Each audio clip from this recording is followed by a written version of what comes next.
बिस्मिल्लाहिर्रहमानिर्रहीम। नाज़रीन किराम, मैं हूं आपका मेज़बान जाफ़रुल हसन और मुखातिब हूं आपसे ज़ौक़ परवाज़ चैनल के प्रोग्राम तबसरा के हवाले से।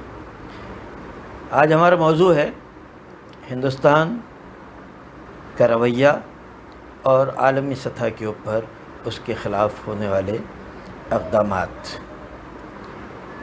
बज़ाहिर ख़ूबसूरत चेहरा, दुनिया की सबसे बड़ी जमहूरियत, गैर जानिबदार, नाम नहाद सेकुलर और रवादारी का चर्चा। असल चेहरा अदम बर्दाश्त, तोसी पसंदी, तंग नज़री, बेउसूली, बदतरीन नस्ली सोच, पुरतशद्दुद रवैये। ये है भारत का असल चेहरा, जिससे अब आलमी सतह पर भी लोग बहुत हद तक न सिर्फ ये कि वाकिफ़ हो चले हैं, बल्कि उसके ख़िलाफ़ फ़ैसले भी जो है सामने आ रहे हैं। दुनिया भर में कोविड-19 के नतीजे में रवैयों की तब्दीली नज़र आ रही है। बहुत सारी जगहों के ऊपर बहुत कुछ तब्दील होता हुआ नज़र आ रहा है, लेकिन अगर कोई नफ़रत व तासुब पर मुश्तमिल मिजाज पर कायम है और मुस्तकिल मिजाजी से कायम है, तो वो हमारा पड़ोसी मुल्क हिंदुस्तान है, जो न सिर्फ लाइन ऑफ कंट्रोल पर मुसलसल यानी 2003 में जो सीज़ फायर का मुआहदा हुआ था, उसके बाद से सैकड़ों मरतबा जो है वो बदतरीन किस्म की खिलाफ वर्जियाँ जो है करता रहा है, मुसलसल कर रहा है और निहत्ते शहरियों तक को बख्शने के लिए तैयार नहीं है। हम मुसलसल अपने प्रोग्रामों में इस जानिब तवज्जो दिलाते रहें। कश्मीर की सूरत हाल के हवाले से हिंदुस्तान में अक़लियतों के साथ जो है मुसलसल जो सलूक रहा है, उस सलूक पर मुस्तक़िल हमने जो है वो अपने प्रोग्रामों में इसका इजहार किया है।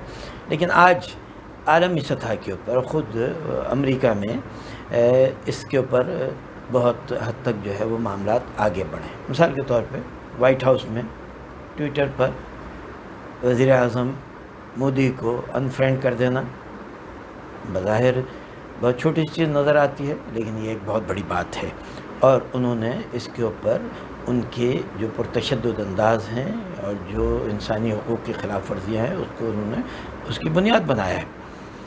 US commission of international religious freedom ने हिंदुस्तान को मजहबी अक़लियतों के लिए ख़तरनाक मुल्क करार दिया है। उसको मजहबी हवाले से ब्लैक लिस्ट करार दिया गया है। हम मुसलसल इस बात के ऊपर इज़हार कर रहे थे कि हिंदुस्तान में जो शेड्यूल कास्ट हैं उनके साथ, क्रिश्चियंस के साथ, सिखों के साथ और 22 करोड़ आबादी तकरीबन मुसलमानों की है, उनके साथ एक इम्तियाजी सलूक इख्तियार किया जा रहा है। कश्मीर में तो उनके डेमोग्राफिक चेंज के हवाले से कश्मीर में जो कुछ उन्होंने फ़ैसले किए हैं, जिस तरीके से उन्होंने आइनी मामलात को तब्दील किया है और जिस तरीके से वहाँ की ज़मीन के ऊपर भी कब्ज़ा करने की वो कोशिश करें, वो तो सारी दुनिया के सामने है। उस कमीशन ने उन इंडियन ऑफिशल्स के ऊपर भी वीज़ा की पाबंदी की तजवीज़ दी है कि जो हिंदुस्तान में अक़लियतों के साथ ज़्यादतियों का के ज़िम्मेदार है। मेरी गुजारिश ये है अपने मुल्क के ज़िम्मेदार हज़रात से कि पाकिस्तान को इस तमाम तर सूरत हाल के ऊपर बहुत गहरी नज़र रखने की ज़रूरत है। जूँ आलमी सतह के ऊपर हिंदुस्तान इस अंदाज़ में तन्हाई का शिकार हो रहा है और तनकीद का शिकार हो रहा है, वैसे ही वैसे इंडियन थिंक टैंक्स जो हैं وہ اپنی حکومت کو پاکستان کے خلاف مختلف ایکشنز کے اوپر اکسانے کی یہ مشورے دے رہے ہیں. مختلف پابندیاں لگانے کی جو ہے وہ باتیں کی جا رہی ہیں. اور خصوصاً ایک چیز جو انڈیا جو وہاں موجود چائنیز کمپنیز ہیں، ان کمپنیز کو یہ وارننگ انہوں نے جاری کی ہے کہ آپ کی دونوں ملکوں کے اندر موجودگی کی صورتحال جو ہے وہ آپ کے خلاف کوئی منفی جو ہے وہ آپ کے اوپر صورتحال جو ہے وہ پیدا کر سکتی ہے. ان تمام چیزوں کو دیکھنے کی ضرورت ہے اور اس کے اوپر سنجیدہ اقدامات کی ضرورت ہے.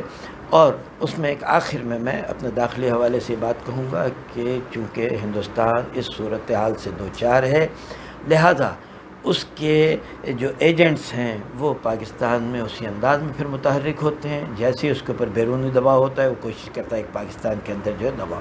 لہذا یہاں پر تمام ان محب وطن قوتوں کو افتراق و انتشار کے معاملات کو یکسر مسترد کر دینا چاہیے. السلام.